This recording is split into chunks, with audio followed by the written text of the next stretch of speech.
The Kings keep rolling on the road. Are the Oilers back for good? And Patrick Kane makes his Red Wings debut. Plus, we dig into Sid and Ovi's career point standings and a full weekend of action ahead to preview all that and more on today's Locked On NHL podcast. You're Locked On NHL, your daily podcast on the National Hockey League.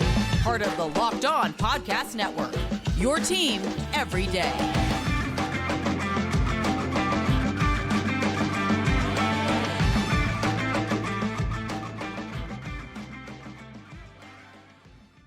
Happy Friday, everyone, and welcome to Locked On NHL. I am Rachel Donner from Locked On Flyers. I'm here each and every Friday with Gil Martin of Locked On Islanders. Thanks for making Locked On NHL your first listen every day. We are available for free on YouTube or on the SiriusXM app, or anywhere you listen to podcasts. You'll get our latest episode as soon as it's available here on the Locked On Podcast Network, your team every day. Gil, how are we doing this Friday? We are doing well. We are into December already, and it is an exciting time of year in the hockey world. It is. And one of the things that has been most exciting this season is the LA Kings road game win streak.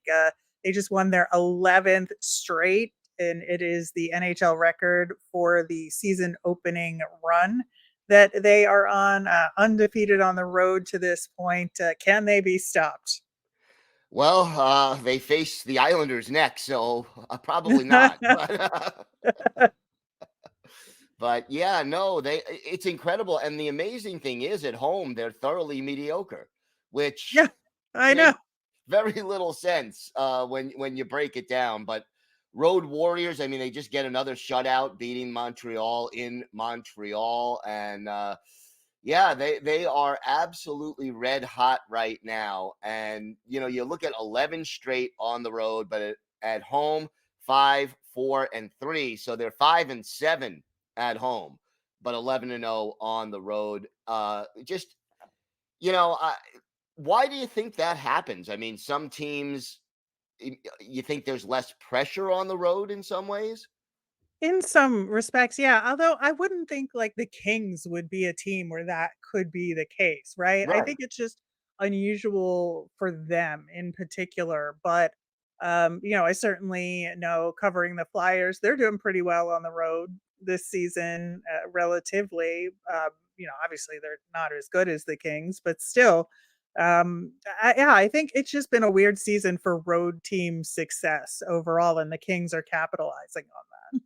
Oh boy, are they. I mean, unbelievable. And I like this LA team as far as they have a very good mix of younger players and veteran players, players who have been there, and, still a few leaders who won Stanley Cups with this team. But they are getting amazing goaltending. And I don't know if anybody expected Cam Talbot to be this good this year. Yeah, I think that's a huge part of it. And, Cam Talbot has been around the league for a while now, and he's always been a good goaltender, but to have this kind of success, I think this late in his career, I think has been pretty remarkable.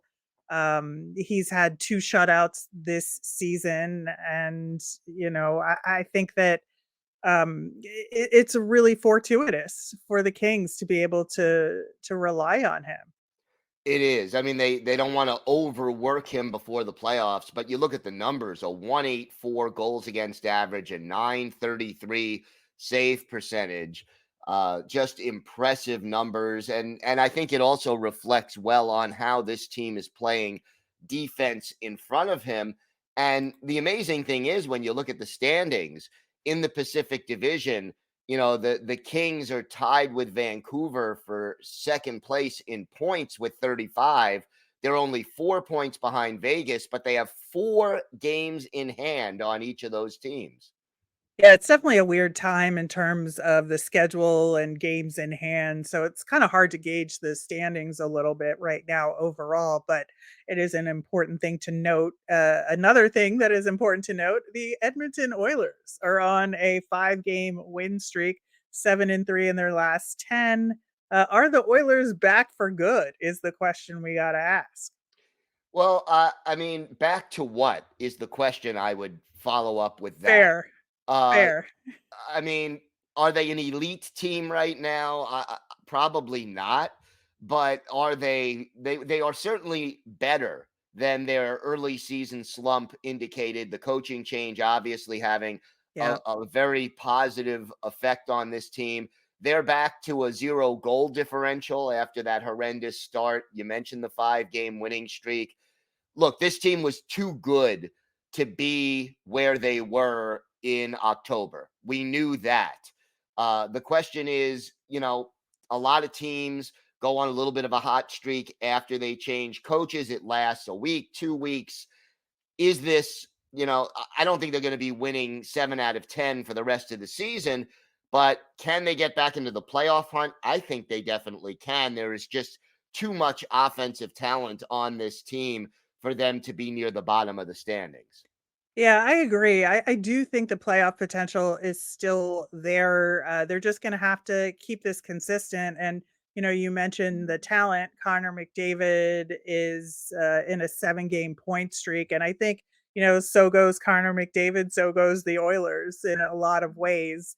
I think they depend on him a lot to get those points. And as long as he's scoring and he gets some support around him, that's going to be the part of it that's going to matter a lot, right? Is whether or not the team around him can rally and get them to that playoff position.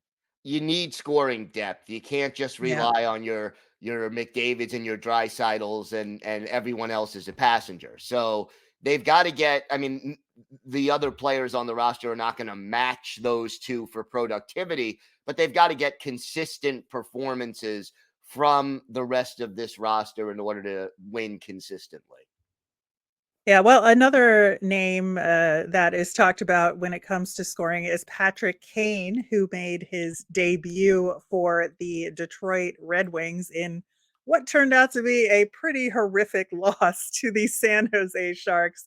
Sharks came back from 4 goals down to win that one in overtime. Patrick Kane did not get on the scoreboard for this one. And man, like that's gotta be rough to make your season debut and you think you're gonna win this one and then things do not go your way.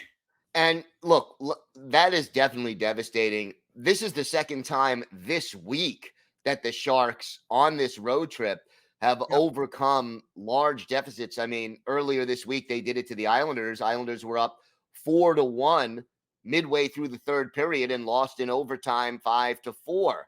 So, the Sharks are quietly 5-4-1 in their last 10. And while that is, just a little bit above NHL 500, when you think that they were 0-9-1 in their first 10, Right. certainly San Jose is finding some kind of improvement and getting more consistent at it in recent games.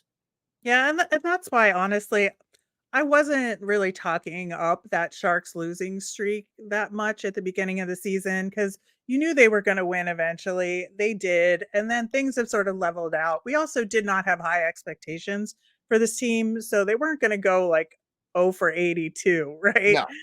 They were going to find ways to win some games, and they've managed to do so in exciting fashion twice this week, to your point. And they're going to win more games, and I certainly hope for Sharks fans they can make this the rest of this season a lot of fun, and that the Red Wings can recover from Well, this yeah, loss. that was my big question. I mean, Yeah. emotionally, and Detroit is a fairly young team. How does Detroit handle that? I mean, there's a lot of ways a team can react. How do you think the Red Wings handle it? Well, I think that's a really interesting question, which we will talk about in our third segment when we preview the weekend ahead. I do want to touch a little bit on the Islanders here that you mentioned as part of the Sharks' exciting week. Just a little trend with the Islanders: they have 4 or more goals in their last 5 games, win or lose. And the last time they didn't score 4 or more goals. They were shut out by the Flyers 1-0. I need to mention that just because I have to. But the The trend with the Islanders has been low scoring battles for so long now. And it seems like, they're in these high scoring games now. Like, what's the difference here? Well, Lane Lambert took over for Barry Trotz, and he has tried to get this team to play a more offensive minded system. And I don't think necessarily that that's wise based on the personnel he has. And we see it, the Islanders, they're scoring more, but they're still 22nd in the league in goals scored. Last year, they were a top 10 defensive team playing a more conservative system for much of the year. And this Right. year, they're 18th in the league in goals against. So, yeah, they're getting a little bit more scoring, but they're also giving up far too many shots. Both Ilya Sorokin and Semyon Varlamov have very good save percentages, but they're facing 35 to 40 or more shots a night on too many Yikes. nights. So it's an interesting trade-off. I don't think it fits the personnel that the Islanders have, but that's what Lane Lambert is trying to do. The defensemen are pinching more. They're getting more involved in rushes and sort of being the late man in. But there is a price to pay for that kind of a system. Yeah, certainly. But it's a very interesting trend to keep an eye on the Islanders over the next couple of months and see what happens there. In the meantime, Alex Ovechkin hit the 1,500 point mark, and we want to take a look at him and Sidney Crosby, as you always have to do, in terms of how they're fitting into the top points race in NHL history. We will do that coming up next. Passion, drive, and patience. What brings home the winning trophy is also what keeps your ride or die alive. eBay Motors has everything you need to maintain your vehicle and level it up to peak performance from superchargers, roof racks, exhaust kits, LED headlights, and more. Whether you're into speed, power, or style, eBay Motors has got you covered. They've got over 122 million parts for your number one ride or die. You'll always find exactly what you're looking for, and with eBay Guaranteed Fit, your part is guaranteed to fit your ride every time or your money back. Because with eBay Motors, you're burning rubber, not cash. With all the parts you need at the prices you want, it's easy to turn your car into the MVP and bring home that win. Keep your ride or die alive at ebaymotors.com.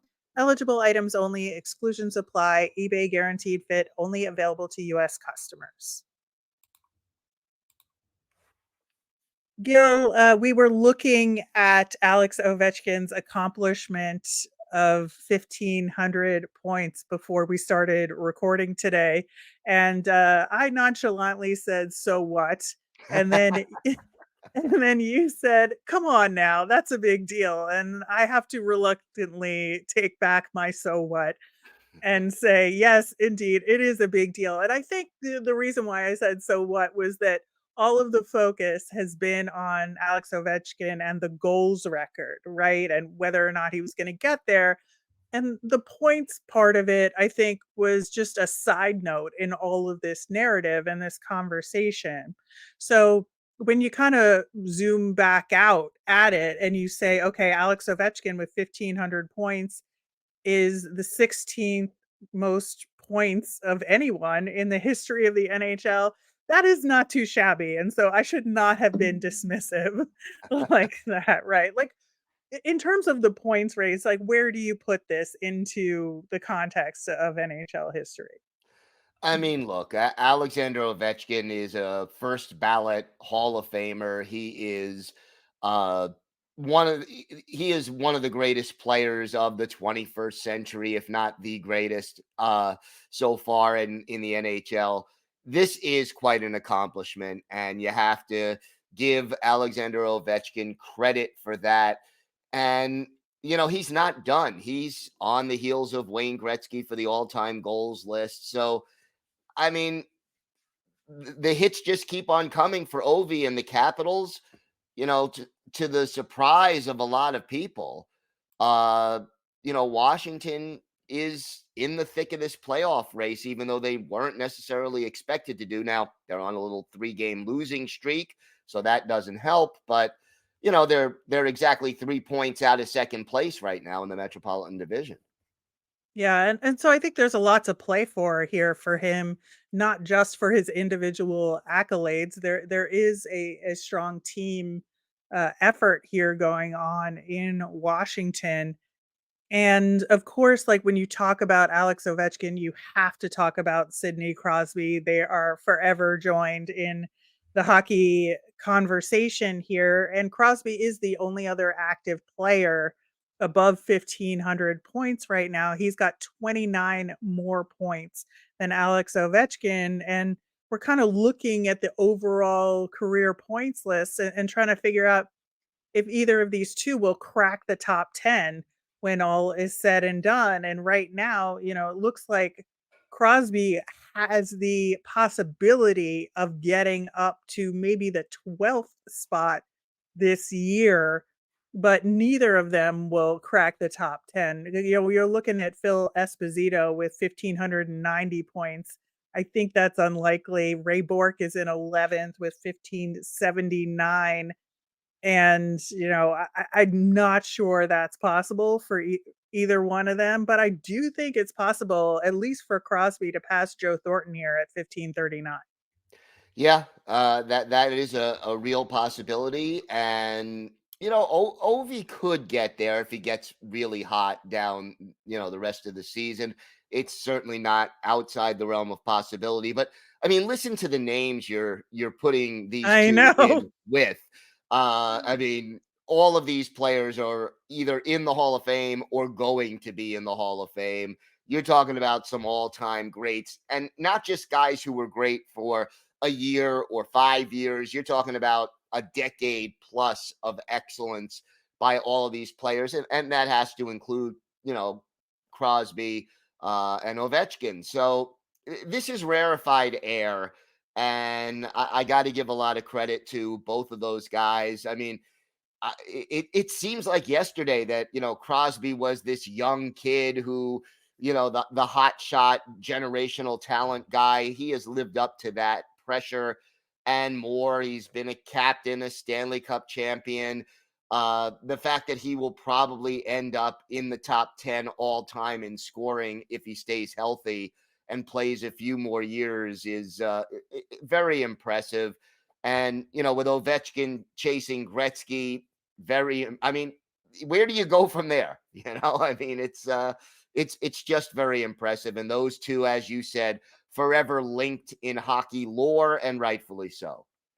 Right. And with Sid, I think in the back of my mind, I keep wondering, is he going to match up with Mario Lemieux in the end? Because I think for him, that's kind of the benchmark, is can he tie or beat Mario Lemieux's point total because of the Penguins connection there, and both players, only playing for the Pittsburgh Penguins for the entirety of their careers. Of course, Mario Lemieux, much, much fewer games to get there. Yeah. Like in terms of the points per game, like the comparison cannot even be made, to be fair to Mario Lemieux there.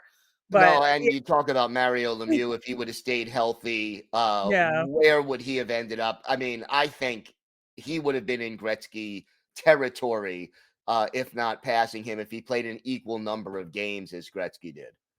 absolutely. But you have to think there's like, in the pyramid of Pittsburgh Penguins history, like, is there room for two people at the top there?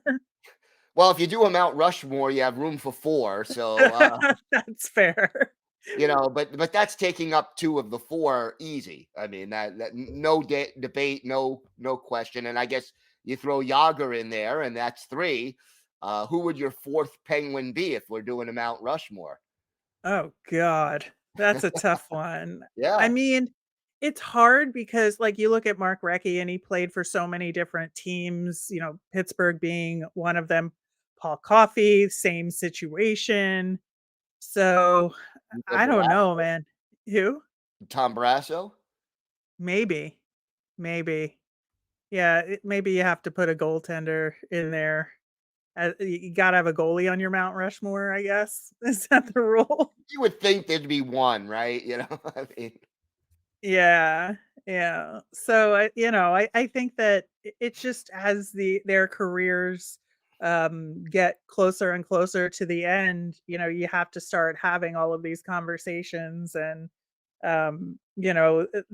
like we said, they'll be forever compared between the two of them. And I'm just wondering because, obviously you look at their point totals between the two of them. Alex Ovechkin has significantly more goals than Sidney Crosby does, and it's vice versa for assists. And that shows like how different they are because Crosby has been not only a scorer but a playmaker as well, whereas Alex Ovechkin, sure, he has a ton of assists over the course of his career, but he's certainly more of a goal scorer, and he's the one that wants to be set up and he stands there in his office at the dot, right? So it's just a completely different way of getting there to these 1,500 points. It is, and look, that's style of, versus substance because you get to 1,500 points no matter how you do it legally, of course. It's an outstanding accomplishment. I mean, I think if I'm comparing the two, I think Crosby is a little bit more of an all around player, and certainly he has more championships to his name than Ovechkin. But I'd take either one of those guys in a heartbeat if I'm starting a team. Oh, absolutely. Absolutely. I think that is for sure. Well, in the meantime, we've got a bunch of games ahead this weekend to talk about, a lot of them with some exciting implications, and we will do that coming up next. This episode is brought to you by Jace Medical. I know we come to sports to escape from some of the crazy realities of real life, but can we just talk for a minute about preparing for real life? According to the FDA, pharmacies are running out of antibiotics like amoxicillin right in the middle of the worst flu season in over a decade. This is scary. I can't imagine a more helpless feeling than if one of my loved ones or my kids got sick while a just supply chain issue kept them away from life-saving medication that they needed. Well, thankfully, we'll be okay because of Jace Medical. The Jace case is a pack of 5 different antibiotics to treat a long list of bacterial illnesses, including UTIs, respiratory infections, skin infections, among others. This stuff could happen to any of us. Visit jacemedical.com and complete your physician encounter. It will be reviewed by a board-certified physician, and your medications will be dispensed by a licensed pharmacy at a fraction of the regular cost. It's never been more important to be prepared than today, so go to jacemedical.com and use offer code Locked On to get $20 off your order. That's JASEmedical.com and use code Locked On for $20 off your order. Locked On has launched the first ever national sports 24/7 streaming channel on YouTube. Locked On Sports Today is here for you 24/7, covering all the top sports stories of the day with local experts of Locked On, plus our national shows covering every league, including this one. Go to Locked On Sports Today on YouTube and subscribe. Gil, we've got a jam-packed weekend of NHL action ahead. Unusual 8-game day on Sunday this weekend. Only 3 games tonight. I think for me, the game you got to look at is the Wild versus the Oilers. This is the battle of the teams with the fired coaches Yes. here. We talked about the Oilers up front in the show. The Wild had won 4 games in a row up until last night's loss to the Canucks. Yeah, I mean, again, that you always, not always, but you often get that little jolt when your team makes a coaching change. Players want to impress the new coach. They want to prove that they deserve more ice time and a better role. And, teams tend to rally because they realize, hey, if the coach got fired, then any of us, if we don't turn it around, could be next. But then things often settle back toward the mean and you know, both of these teams have certainly gotten a jolt after making coaching changes. And both of these teams are too talented to be as bad as they were earlier in the season. So interesting to see which one of these teams with new coaches and recent hot streaks keeps that hot streak going. Absolutely. And then Saturday, we've got 12 games. I think, the afternoon, the most interesting game is Vegas against Dallas. You look at points percentage, they're 4th and 5th in the league overall. They could be competing in the playoffs later this year in a conference championship, perhaps. So I think that it's a real like indicator kind of game. Yeah, and a very good game as well. I mean, the Dallas Stars at home for this one. I think that gives them a slight advantage. And I mean, this is just a game between two really elite teams in the Western Conference. So this is a good one. Yeah, absolutely. And then we talked about the Red Wings earlier in the show. Can they recover against the Ottawa Senators? Yeah, going to be tough. They are at home, so that gives them an advantage. And Ottawa has been very inconsistent over the course of the season. So I think the opportunity is there. But again, how emotionally does this Red Wings team handle blowing such a big lead as they did last night? Yeah, and then, in the evening, we've got 2 games that I'm focused on. We've got the Rangers at the Caps. Like, is this Caps team, like, as high level as they have been, to some degree? And then the Rangers, like, have just been a juggernaut this year, a good Metro division battle.